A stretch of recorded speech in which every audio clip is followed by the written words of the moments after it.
Hi guys, and welcome to the CPFC podcast with me, your host, Alfonso Greenwood. Today in Pod 16, I'll be looking at the result over Newcastle United and we'll be discussing the match, player rankings, my man of the match, as well as hearing from Pardew on what he had to say after the game. So let's begin.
A fine free kick from Andros Townsend proved to be the difference as Newcastle United edged past the Eagles, who saw a Yohan Cabaye penalty saved. In a game of two halves, the Eagles were by far the better side in the first 45 minutes, but the Maggies rallied in the second half and Townsend put them ahead on 58 minutes with a great set piece. However, on his return to the northeast, Cabaye missed from 12 yards as the Toon keeper, Darlow, made a terrific save to hand his side a massive 3 points in their quest to stay in the Premier League. Palace bossed the first half and had an early opportunity to take the lead when a typical biting challenge from James McArthur and Townsend allowed Yannick Bolasie to find an overlapping Papa Soare, and his cross fan Jason Puncheon, who nearly scored in familiar fashion to the same fixture last year, but his bouncing volley went wide. Only a superb sliding tackle on Lascelles then prevented Connor Wickham from getting a three-sighted goal after Damien Delaney, of all players, played a through ball into his path, and Newcastle's only response during the period was a tame Wijnaldum volley which was easily gathered by Wayne Hennessy. As well as Alan Pardew, Cabaye was making his first appearance back on Tyneside since leaving in 2014, and he tested Darlow with a stinging strike after being slipped in, but the Toon keeper beat it away. And then Bolasie was next to have a go when he picked the ball up on halfway, ran 20 yards before unleashing a thunderous shot that just whistled past the post. But the Magpies came back, and Hennessy had to do well to get down low and divert away a 35-yard attempt from Membela, which was heading towards the bottom corner, but it would be Darlow who would next be called into action when another blast from Bolasie needed to be saved from the young Magpie stopper. But they sped up the end, and 60 seconds later Townsend and Lascelles combined to give Jack Colback the chance to bend a shot, but it was helped wide as the first half ended goalless. After a team talk from Benitez, the host came out all guns blazing, and Wijnaldum nearly put them ahead a few minutes after the restart, but his goal-bound shot was well blocked by Delaney, and Townsend tried his luck from distance but could only find Hennessy. But after that spell of pressure, the Maggies capitalised by winning a free kick on the edge of the box, which Townsend whipped around the wall and into the top corner, leaving Hennessy with no chance. However, with 20 minutes to go, the Eagles were handed a chance to get themselves back level when Cabaye curled a corner into the area and Musasu Sissoko was penalised for a handball when jumping for the ball. Cabaye stepped up to take it but saw his penalty saved well by Darlow.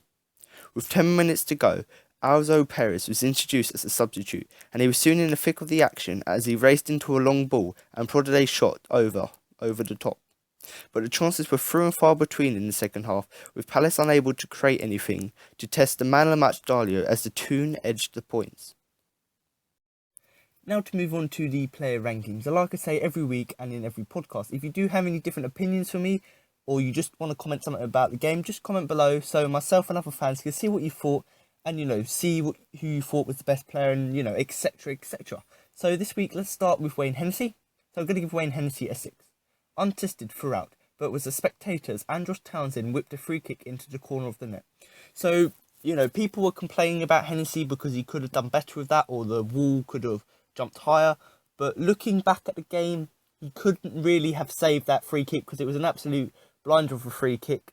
And if you do look at the replays, you do find, and they have highlighted this, you know, on the TV and on Match of the Day, that Hennessy's putting too much weight on his left leg.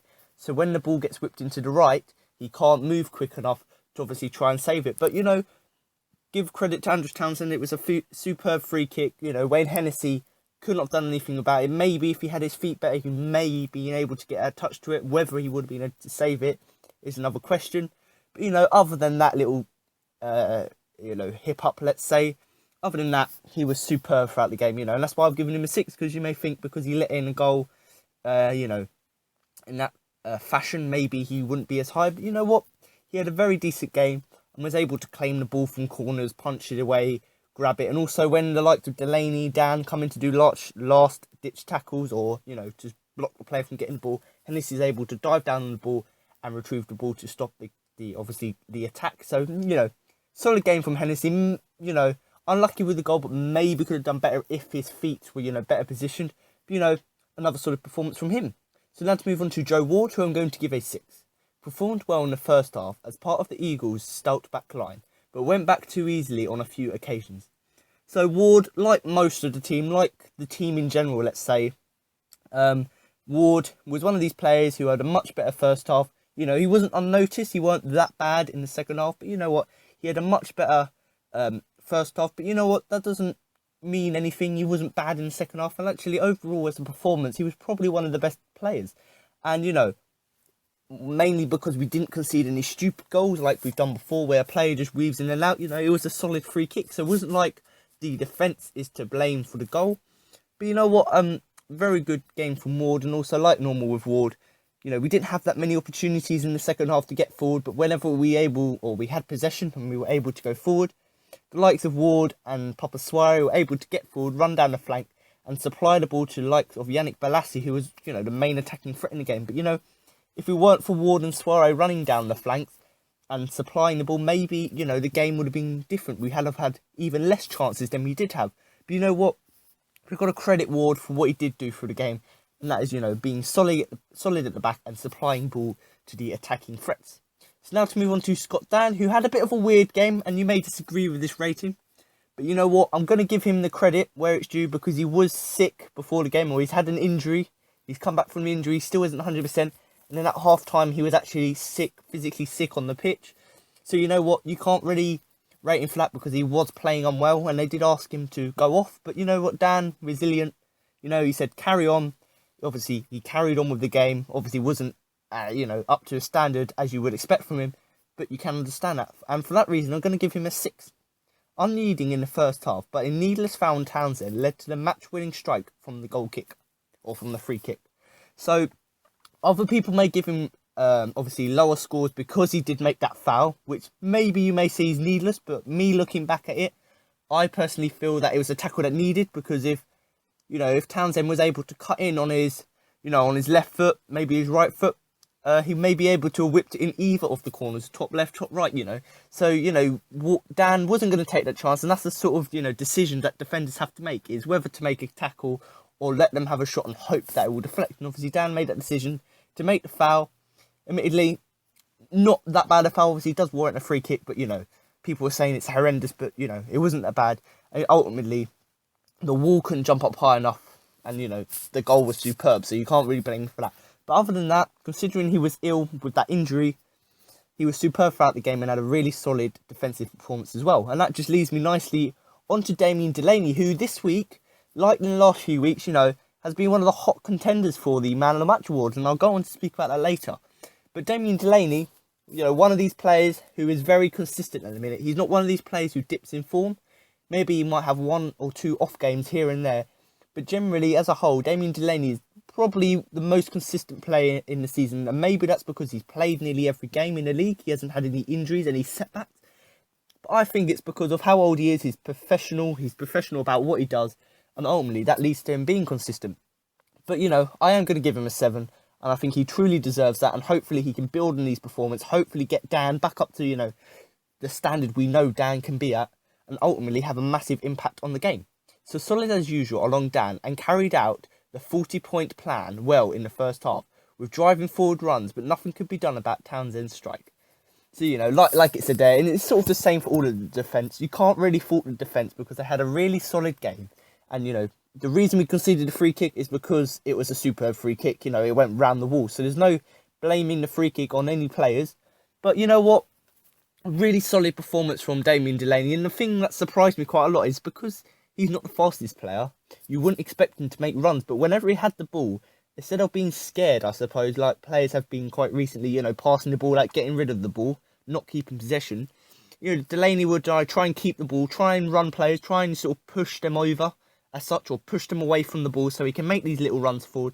He ran 20 yards at one point up the pitch, found Balassi, ultimately led to a good counter-attack. So, Damien Delaney, as well as being, a pretty brilliant defender, we're also seeing a few more of his attacking attributes, which, include, making his runs, supplying the ball to the runners. So, a solid game from him, and, once again, a hot contender for man of the match. So hopefully his consistency can, rub back on the rest of the team. But, other than that, I don't think there's any much more to say than, he was solid at the back. Now to move on to Papa Soares. So I'm going to give Papa Soares a 6. Made some good offensive runs, but was out of position as Scott Dan stepped out of the way to make the poor challenge that led to the goal. So obviously, like I said, they're exactly the same as Ward, and I've already sort of covered this as such. But Papa Soares, possibly one of the best attacking threats in the side at the minute, because if it's not for a player like him, attacking defender, we wouldn't be able to supply the ball to the likes of Balassi and Punchin, and that's ultimately what led to our best chances throughout the game. If it weren't for Papa Soares supplying the ball, we wouldn't have had these chances, and the game may have ended differently. But you know what? His runs were superb, as well as defending, because obviously where Scott Dan was in, he's had his injury, he was carrying it on. He wasn't able to track back as much. Papa Soares using this pace to his advantage, cutting inside, defending the goal, made some decent blocks and clearances throughout the game. And you know what? He was out of position, when Dan did make that foul. But ultimately, like I said, you can't blame any defenders for the goal because it was just plainly just a superb strike, and you can't blame anyone for that. Exactly the same as Ward. And I suppose Soares is one of these players that when he's on form, he's very consistent. He may have a period, let's say 3 or 4 games where he's a bit off. But generally, when Papa Soares, he's in the swing of things, he's very consistent across the board. And we've seen that today, at the weekend on Saturday with all of his crosses, with his passes, are very consistent and very accurate. So now to move on to the defensive midfield. So Yohan Cabaye, who made his return to Newcastle, let's say, and it didn't really end well. And, people may disagree with this because of what happened, and you have probably heard that in a report. But I personally thought he had a pretty good game, considering he missed the penalty. And I'll go on to talk about that. But for that reason, I am going to give him a 5. I'm going to give him a 6, let's say. Because, he did have a solid game other than the penalty miss or the penalty save. So, failed to impose himself on the midfield in his usual majestic manner. And his terrible penalty saved Darlow made for an awful afternoon. So, yeah, I was going to give him a 5. But I think, looking back at his performance, it was an alright performance, let's say. It wasn't like he was terrible. So, I think that does deserve a 6. And, he wasn't as hard, let's say, in the midfield. He didn't really impose himself. He wasn't really a threat as such. You didn't really feel his presence that much. But, throughout the game, him and Jedinak, just in front of the defenders, once again, just shoring up the defence, making sure we don't concede silly goals. And we've done that recently. We've tightened up the defence. We're not conceding silly goals now, but we're conceding brilliant goals. So all we need to do now, keep it the defence and the defensive midfield tight as it is in the minute, and try not to make needless tackles, and hopefully that can lead on to us, keeping more clean sheets. But you know what? People will look at his penalty miss and just overall rate that, he's had a really bad game. But if you look at the whole performance as a whole, having watched the game, watching replays, etc., he did miss the penalty, which, I don't think he should have been taking the penalty anyway, because obviously he's an ex-Newcastle player. There's a lot of pressure, and although it would make him the hero, obviously being an ex-player scoring, I don't think he should have scored it because there would have been too much pressure. Maybe for someone like Wickham, who would go for number one, accuracy and power, whereas Cabaye just went for the sort of accuracy, getting it in the bottom corner, but, you know, that obviously didn't work out. But other than that, he was pretty solid in the middle, but unfortunately he did miss the penalty, which, you know, made for a bad game for him. So now I'm going to move on to Mile Jednak, his partner.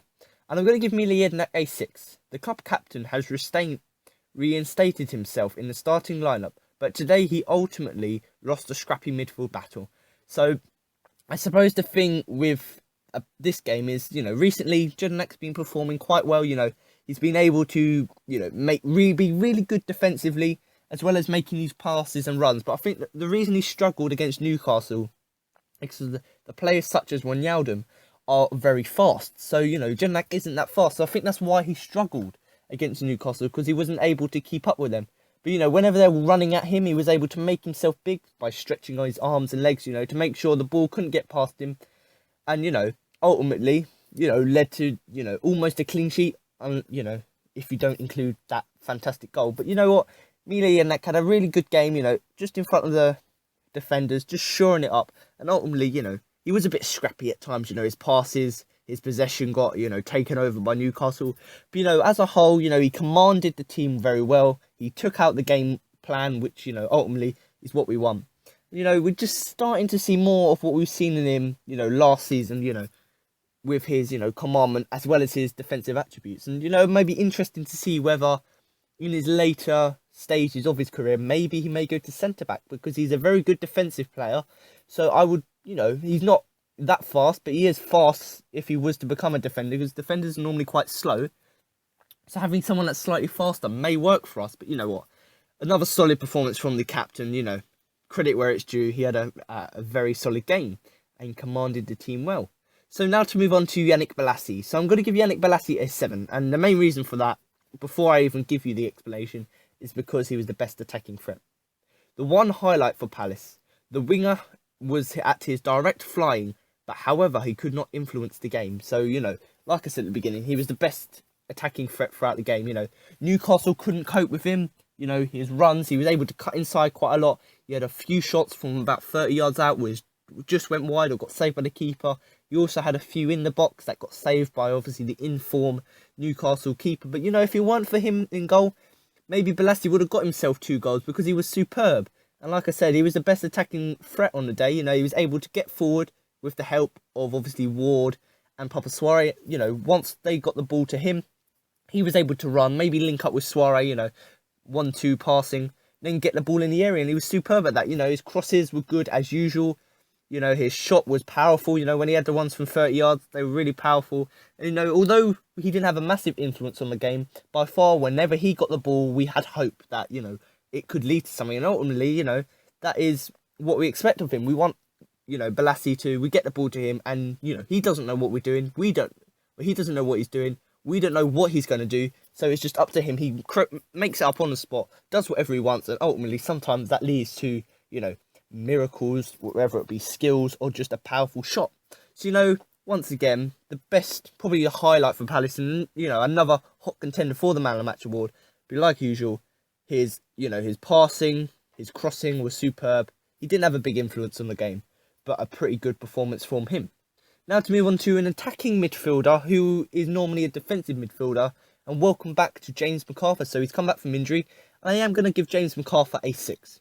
Played in a slightly advanced role ahead of Jedinak and Cabaye, and looked out of place as an attacking midfielder, substituted on the hour mark for Sacco.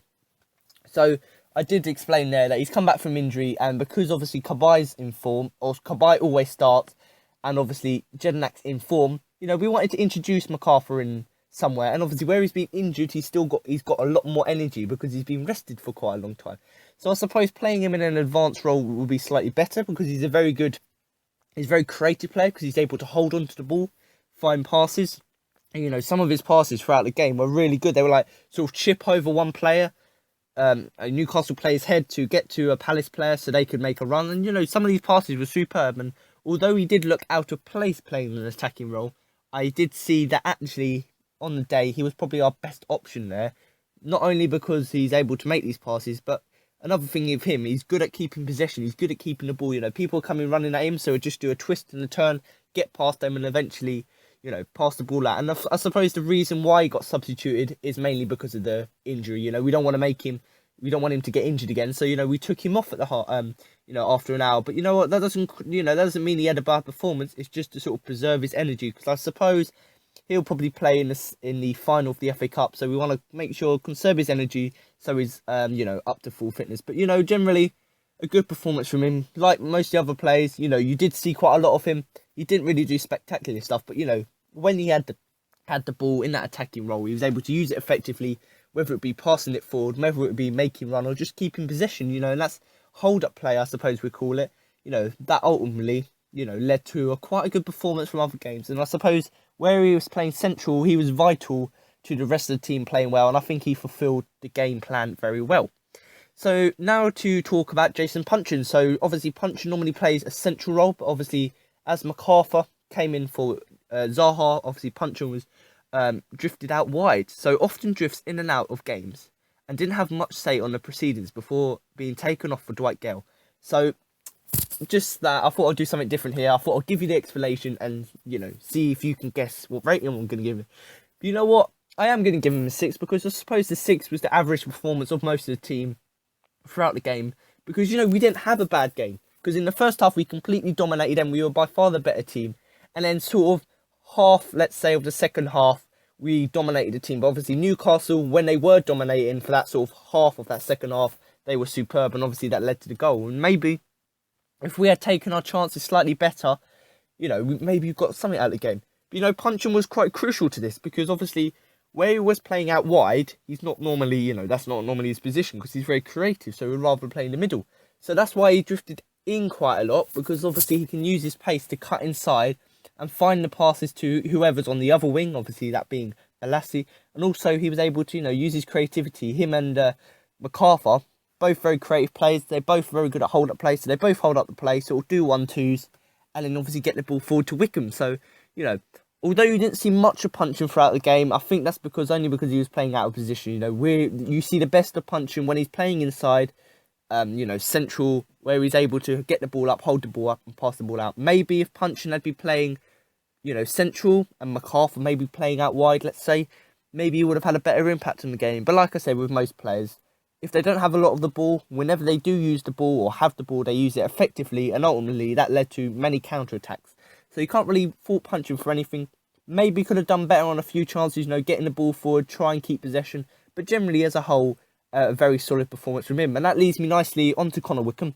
And before we go on to Connor Wickham, I'm not really going to discuss the substitutes this week, because, they didn't really have that much impact on the game. But obviously, Adebayor, Dwight Gale, and Sacco. So they didn't really, have a massive impact on the game. So I'm not really going to give them ratings, before I start with Connor Wickham. I won't give it afterwards. But you know what? The reason we brought the subs on was just to conserve energy. They weren't really impact subs to try and win the game. But I suppose putting two strikers maybe that's debatable. But I think as a whole, they were just there to conserve the energy. So now to continue with Connor Wickham. So winning runner, but not sharp enough up front to pose Newcastle's defence any serious problems. Taken off for Adebayor. So obviously, like I've done that with Puncheon, I'm going to give it here. Now, you might guess, and, you may have guessed already. I thought, leave that break there. A bit of anticipation, let's say. But I am going to give Connor Wickham a 6. And this may be a bit surprising. And that's why I want you to comment below. Because he didn't have the best game. And, as a striker, when a striker doesn't really have a good game, that is generally because his supply wasn't good enough. And I thought that actually throughout the game, the supply wasn't good enough. Although Balassi had the ball and he was cutting inside, he would rather than crossing it in, because, one man and there's like two defenders, they're very tight, Newcastle. Wickham can't really get up that high to head the ball in. So throughout the game he didn't really get any balls into the area, because Balassi would cut inside. So Wickham didn't have that support, and when he did have the support, let's say from someone in the midfield, so maybe MacArthur passing the ball to him, making one of these chip balls MacArthur made, he was able to get the ball. And then if one chance, like I said there, a willing runner, he ran about 30 yards, went to have a shot on goal. As he did, he got tackled, last-ditch tackle from Newcastle to deny him. So, when he did have the chance, he performed them very well. But obviously, he was a bit unlucky because, Newcastle are very tight at the back. So when he was going there, 1v2, he's not able to get past them. But, when he had these opportunities, he took them well. And, like I said, he didn't pose any threat or any problems to Newcastle, obviously, because it's sort of 1v2. But maybe if he would have had more supply from Balassi or Suarez, getting in the area, he could have used his height to his advantage to obviously header down the ball. So, as a whole, from the whole team, a pretty good performance. Maybe a few off performances, but considering the result, we actually played like a team that we didn't deserve to lose, but I suppose we didn't deserve to win. So I think a draw would have been a fair result. But you know what? Slowly we're seeing more and more of certain players after this bad run. So there you have it. That's my match review and player rankings. Now for my man of the match. Now to move on to the man of the match. So like I do all every week, I have got 4 nominations. And like I say every week, if you do have any different opinions to me, or you just want to comment something about the game, do comment below so myself and other fans can see what you thought, and obviously ultimately see who you thought was the best performance. And my 4 nominations for this week's man of the match poll were Damien Delaney, James McArthur, Yannick Balassi and Connor Wickham. So what I'm doing recently with the YouTube videos, if you look right now in the top corner of the eye, there is a poll there. So if you want to participate in that poll as well, do put your votes there. But I'm going to give you the results of the Twitter poll. And like I say, whoever wins the Twitter poll, they're not going to get a medal or they're not going to get a trophy, but they do get my congratulations. Because although we had a sort of off performance against Newcastle, we still had some solid performances. So in 4th place with 9% of the votes is Connor Wickham. Then in 3rd place with 23% of the votes is James McArthur, which means in 2nd place with 27% of the votes is Yannick Balassi, which means congratulations to Damien Delaney, who won the CPFC podcast Man of the Match award against Newcastle with 41% of the votes. So like I say, congratulations to Damien Delaney. You don't win a medal or trophy, but you do get my sincere congratulations because your performance did stand out a lot for us against Newcastle. So what I'm going to do, like I've done in a few weeks, rather than talking about the player, because you've heard about it in the player rankings, I'm going to give you sort of 1-word, 2-word reviews about each player. So obviously Damien Delaney is just his tackles, his defence, and just the last-ditch tackles, let's say, and his defence. So there you go. James McArthur, I think it's just because of his energy, the impact on the game, and also just his passing. Now, Yannick Balassi is just attacking threat, I suppose. Best attacking man on the day. Also, powerful shots from 30 yards. And obviously, Connor Wickham, obviously, best attacking threat because he is playing up front. So I think the reason he got it, or I nominated him, is because of that passing, or is because of that, he's the target man, we get the balls to him, and also just because of his hold-up play. So out of these, 4 nominations, I'm actually going to go with, I'm debating whether Damien Delaney or Yannick Balassi, because it is a hard decision, because against Newcastle, these players did, stand out a bit. And, last week I did go against the poll, but I'm going to go this week, I'm going to go with the poll, and I'm going to go with Damien Delaney. And the reason I'm going to give it to him, like I said, most players, they had good performances, but Damien Delaney stood out for me the most is because of his defensive attributes, throughout the game. If it weren't for him, we would have conceded a load more stupid goals, which we've done. Pardew's made the team tighter, and obviously Damien Delaney's been central to that. So rather than playing quite open, let's say, what we've been recently, or before this run, we've tightened up at the bit, so we stopped conceding goals, and that gives, Damien Delaney the opportunity to do what he can do best. And the thing I have to highlight for him is the amount of last-ditch tackles he made throughout the game to stop the ball getting forward was superb. If it weren't for them tackles, maybe they would have got forward and scored. But, because he made these tackles and he done them sensibly and took them out well, ultimately he was able to win back possession and clear the ball. Other than that, when we had corners, he was superb in the air as well. So there you have it. That's my podcast review. Now we're going to listen to what Pardew had to say after the game. Alan, can we get your thoughts on a very narrow defeat today for your side? Yeah, first half, better team, controlled the game a little bit, and we just had a bad patch just at the start of the second half where they got on top a little bit, crowd got involved, and right at the end of that little patch they scored, which was perfect for them. It's a great hit. Maybe we should do better with the wall and the goalie. And then we pushed, got a penalty, and really and truly should have got ourselves a goal, and then it would have made for a very edgy end for them. which might have played into our hands. In the end, we missed the penalty, and then they really tightened up and they locked up shop, and we couldn't find a way through, and we come away with a defeat. The performance level was good, it was okay, no problem. But they're on it at the moment, didn't really give us many chances, and they've squeezed the win. It took a spectacular goal to get one past your defence. Have you been pleased with the defence of late? They've tightened things up. Yeah, and obviously we chasing the game at the end. They had a couple of scary moments when they're on the break, but Scotty Down was really suffering today. He's been really poor. At half time he was sick, and that was a bit unfortunate for us. He wasn't feeling very well at all, if I'm honest. How he managed to get through the second half, I don't know. So fair play to him. James McCarthy got some minutes under the belt as well. That's good with the games to come. Yeah, so Macca needed that, and we were strong when he was on the side. It was a shame he couldn't last the whole game, but it'll be important for us going forward. And finally, just for you, is the challenge of the last two league games just to focus on those two games and forget what lies after that? Well, in a way you can, and in a way you can't, because it's always going to be in the background. We're not going to get away from it. We just have to accept that it's there, but the two league games are important to us. We have to try and improve our league position, and really and truly we was looking for something for today, but it wasn't to be. As an added bonus, now we're going to listen to Keith Millen's press conference. Can we ask the first question why Alan isn't doing? He asked me to do the written press, so that's all I know. You didn't get a reason? No. Keith, the game swung very much on the penalty. Was it a good idea for Yohan to take that? He was getting quite a bit of stick from the crowd at the time.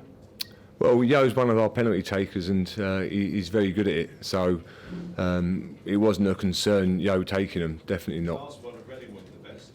No, but he was up to take it. So that's all you can ask for the player. It was a good save, but I don't think the game swung necessarily on that. I think the second half really they started better than us. Second half, first half we had a game plan, and I thought we executed it really well. We was on top, should have really come in 1-0 up at half time. I think that would have been a fair result. And in second half, give them credit, they stepped on, they upped the tempo, the crowd got behind them, which I think we kept the crowd quite quiet in the first half. And we just come away from our game plan, and it gave them the momentum. That first 10-15 minutes in the second half, they was on top. And it was small margins today. It was a great free kick. They've scored. We get the penalty. The keeper saves it. So we're disappointed because for a majority of the game we felt we were pretty comfortable. What did you make of Sarah Alex's comments at the game? It didn't affect us. We certainly know what we do. We're preparing. We want to finish the season strongly. There's no way we've come off of it at all. You can see that in our energy levels today. We made it a really tough game for Newcastle, who are fighting for their lives. So Sam can say what he likes about us, but we know we're very professional in what we do. We want to finish the season strongly. We've got an FA Cup final to look forward to, so we want to win a couple of games before that to keep this momentum going. You mentioned the game plan. Was it to come away with 1 point really? Or? No, to win the game. Yeah. We knew if we won the game that we'd be safe, and that would have been a nice feeling sitting here, being mathematically safe. Unfortunately, that's going to have to drag on now to our home game Saturday. So no, we had a game plan in the first half. I thought we looked a threat going forward, a bit wasteful at times, but we looked more a threat than Newcastle did, certainly. But credit to them, second half, they did up it, and we struggled to deal with them. So there, now you've heard what Pardew and Keith Millen had to say. That concludes my match review of Crystal Palace versus Newcastle United, or Newcastle versus Crystal Palace if you want to be pedantic.